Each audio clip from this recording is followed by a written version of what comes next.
السلام عليكم ورحمة الله وبركاته. أعوذ بالله من الشيطان الرجيم. بسم الله الرحمن الرحيم. اللهم أنت السلام ومنك السلام تباركت يا ذا الجلال والإكرام. ربي زدني علما. السلام عليكم ورحمة الله وبركاته. الحمد لله sisters. இன்ஷா அல்லாஹ் நம்ம வந்து இன்னைக்கு மஹரஜின் 5வது பிரிவை பார்க்க போகிறோம். இது என்ன அப்படின்னு பார்த்தீங்கன்னா அல் ஹைஷூம். அல் ஹைஷூம் அப்படின்னா நேசல் பேசேஜ், மூக்கந்தண்டு, மூக்கு. ஓகேவா, மூக்கின் துளையிலிருந்தும் வாயோட உட்புறம் நோக்கி ஒளி வரக்கூடிய ஒரு இடம் தான் குன்னா அப்படின்னு சொல்லுவோம். அதாவது இந்த குன்னா அப்படிங்கிறது வந்து ஒரு அலிஃப் அளவு சப்தத்தை வந்து மூக்கில் நிறுத்தி ஓதுறதுக்கு பேர் தான் குன்னா அப்படின்னு சொல்லுவோம். ஸோ இது வந்து மூக்கிலிருந்து வெளியாகக்கூடிய சப்தம். ஓகேவா, இதில் வந்து நாக்குக்கு வேலையே கிடையாது. ஸோ மூக்கோடைய துவாரத்தில் உட்பக்கமாக வாயோட பின்புறத்தில் தான் இது சேரும். ஸோ இந்த துவார வழியை தான் நம்ம வந்து குன்னா சப்தம் வெளிப்படக்கூடிய இடமா இருக்குது. அல்ஹம்துலில்லாஹ். ஸோ அல் ஹைஷூம் அப்படிங்கிறது மூக்கந்தண்டு, இதுலேருந்து குன்னா சப்தம் வெளியாகுது. குன்னா அப்படிங்கிறது என்ன, மூக்கந்தண்டிலிருந்தோ மூக்கு துவாரத்திலிருந்தோ வெளியாகக்கூடிய ஒரு விதமான சப்தம் அப்படிங்கிறத நம்ம தெரிஞ்சுக்கிறோம். இந்த நூன் அப்புறம் மீம், இந்த 2 எழுத்துக்கள் இருக்குது பார்த்திங்களா, இதுதான் வந்து குன்னாவினுடைய எழுத்துக்கள். ஓகே, இந்த நூன் அப்புறம் மீம், இதில் வந்து குன்னா அப்படிங்கிற ஒரு பண்பு இருக்குது, முக்கியமான ஒரு பண்பு. குன்னா இல்லாத நூனோ மீமோ இருக்காது. அப்படி யாராவது அது குன்னா இல்லாமல் சொன்னாங்க அப்படின்னு சொன்னால் தவறாக உச்சரிக்கிறாங்க அப்படின்னு அர்த்தம். ஓகேவா, குன்னா சப்தம் இல்லாமல் மீம் இருக்காது, நூன்லையும் குன்னா சப்தம் இல்லாமல் நூனும் இருக்காது. சரியா? ஸோ இந்த மீம் நூன் இது வந்து இதில் தன்வீனும் பொருந்தும். ஓகேவா, தன்வீனும் இதில் வரும். ஏன்னா தன்வீனில் நமக்கு ஏற்கனவே தெரியும் இல்லையா, அதில் என்ன இருக்குது, நூன் வந்து மறைஞ்சிருக்குது, அதாவது நூனு தன்வீன் மறைஞ்சிருக்குது அப்படிங்கிறது நமக்கு தெரியும். அப்படி தானே? ஓகே, இப்போது இதில் வந்து நூன் முஷத்தா அப்படின்னு சொல்லுவோம். நூன் முஷத்தானா என்ன அர்த்தம், நூனுக்கு மேலே ஷத்தா பெற்றிருக்கிறது அப்படின்னு அர்த்தம். ஓகேவா, ஷத்து பெற்ற நூன் அந்த மாதிரி வந்துச்சு அப்படின்னு சொன்னால் அதை வந்து நம்ம என்ன பண்ணணும், குன்னா செஞ்சு தான் ஓதணும்.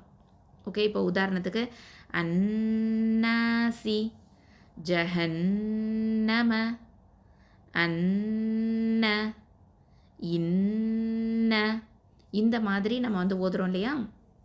அதே மாதிரி மீம் முஷத்தா அப்படிங்கிறது ஷத்து பெற்ற மீம் வந்துச்சு அப்படின்னு சொன்னால் அந்த மீமையும் குன்னா செஞ்சு ஓதணும்.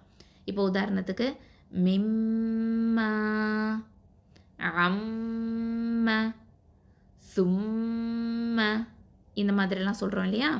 இன்னும் வேறு உதாரணங்கள் சொல்லணும் அப்படின்னு சொன்னால், இப்போது நூன் ஷத்தா வந்து பெற்றிருக்கு, அதில் ஃபத்ஹாவும் இருக்குது அப்படின்னு சொன்னால் ஃப இன்ன. இப்போ நூன் ஷத்தா கெஸ்ரா பெற்றிருக்கு அப்படின்னு சொன்னால் மின் நிஅமத்தின். நூன் ஷத்தா வந்து தொம்மா பெற்றிருந்துச்சு அப்படின்னு சொன்னால் யதுன்னு, இந்த மாதிரி சொல்லுவோம். அதே மாதிரி மீம் ஷத்தா ஃபத்ஹா பெற்றிருந்துச்சு அப்படின்னு சொன்னால் யுஅம்மரா யுஅம்மரா அப்படின்னு தான் சொல்லுவோம். அதாவது நிறுத்தி வச்சு சொல்லணும். ஓகேவா, யுஅம்மரா. அதே மாதிரி மீம் ஷத்தா கெஸ்ரா பெற்றிருந்துச்சு அப்படின்னு சொன்னால் ரசூலும் மின். மீம் ஷத்தா வந்து தொம்மா பெற்றிருந்துச்சு அப்படின்னு சொன்னால் ஃப உம்முஹு. இந்த மாதிரி நம்ம என்ன பண்ணணும்னா மூக்கில் அந்த சப்தத்தை நிறுத்தி வச்சு ஓதணும். ஓகேவா, அல்ஹம்துலில்லாஹ். இதை வந்து நம்ம மறக்கவே கூடாது. ஃபாஸ்ட்டாக வந்து ஓதுறோம் அப்படிங்கிற மாதிரி நம்ம என்ன பண்ணிடக்கூடாது அப்படின்னு சொன்னால் அந்த நூன் சுக்கூனையோ மீம் சுக்கூனையோ நம்ம விட்டுறாமல் அதை வந்து நம்ம மூக்கில் நிறுத்தி வச்சு அந்த குன்னா சப்தத்தை, அந்த குன்னாவை நம்ம கொடுக்கணும். குன்னா அப்படிங்கிறது என்ன, மூக்கந்தண்டிலிருந்தும் மூக்கு துவாரத்திலிருந்தும் வெளியாகக்கூடிய ஒரு விதமான சப்தம். ஓகேவா, அப்போது இந்த சப்தத்தை ஒரு அலிஃப் அளவுக்கு, அதாவது ஒரு ஹரக்கத் அளவுக்கு சப்தத்தை மூக்கில் நிறுத்தி ஓதுறதுக்கு பேர் தான் குன்னா அப்படின்னு சொல்கிறோம்.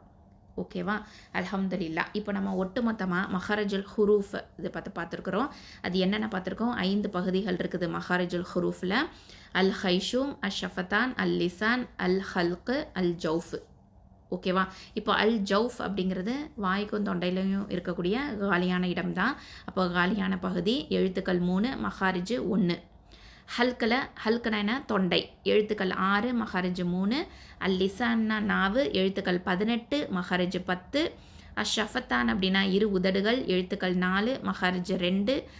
ஹைஷூம் அப்படிங்கிறது மூக்குந்தண்டு, இது வந்து குன்னா அப்படிங்கிற இந்த சிஃபத் இருக்குது, மஹரஜ் 1. ஓகேவா. இப்போ இந்த ஜவுஃப், இந்த வாய்க்கும் தொண்டைக்கும் இருக்கக்கூடிய காலியான பகுதி இருக்குது பார்த்திங்களா, அது வந்து என்னென்ன எழுத்துக்கள், மத்து அலிஃப், மத்து வாவ், மத்து யா. ஓகே, இது வந்து அலிஃப் சுக்கூன் பெற்றதுக்கு முன்னாடி உள்ள எழுத்து ஃபத்தா பெற்றிருக்கணும், யா சுக்கூன் பெற்றதுக்கு முன்னாடி உள்ள எழுத்து கஸ்ரா பெற்றிருக்கணும், வாவ் சுக்கூன் பெற்றதுக்கு முன்னாடி உள்ள எழுத்து தொம்மா பெற்றிருக்கணும். உதாரணத்துக்கு நூஹைஹா, இதை வந்து நம்ம ஞாபகத்தில் வச்சுக்கலாம். ஓகேவா, ஒரே வார்த்தையிலேயே இந்த 3 மத்துக்களும் வருது பார்த்திங்களா.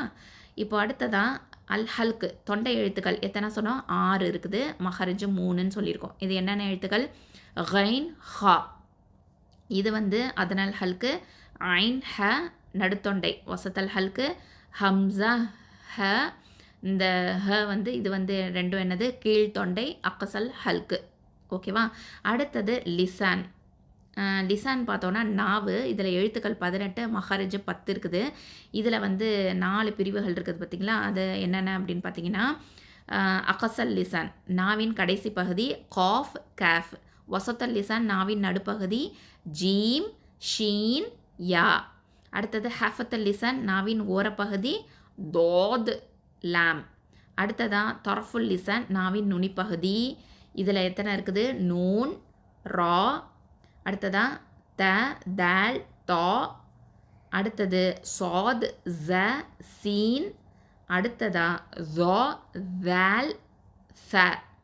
ஓகே, ஸோ இதெல்லாத்தையும் நம்ம லிசானில் பார்த்துட்டோம். அடுத்ததான் ஷஃபத்தான் இரு உதடுகள், எழுத்துக்கள் 4 மஹரஜ் 2. என்ன இருக்குது, ஃப இது 1. அடுத்ததான் மீம் வாவ் ப, இந்த 3மே ஒரே மஹரஜில் வரும். அடுத்ததான் ஹைஷூம், இதுதான் மூக்கந்தண்டு, இதில் குன்னா அப்படிங்கிற சிஃபத்து மஹரஜ் 1. அடுத்தது இது குன்னா எழுத்துக்களாக இருக்கக்கூடிய மீம் அப்புறம் நூன் உடைய குன்னா தன்மையை நம்ம சொல்கிறோம். ஓகேவா. அல்ஹம்துலில்லா, அவ்வளவுதான். நம்ம வந்து டோட்டலாக மஹரஜுல் ஹுரூஃபா வந்து நம்ம பார்த்தாச்சு. அல்ஹம்துலில்லாஹி ரப்பில் ஆலமீன். ஜஸக்கும் அல்லாஹு ஹைரன் சிஸ்டர்ஸ், இதை நல்லா ப்ராக்டிஸ் பண்ணிக்கோங்க. அஸ்ஸலாமு அலைக்கும் வரஹ்மத்துல்லாஹி வபரகாத்துஹு.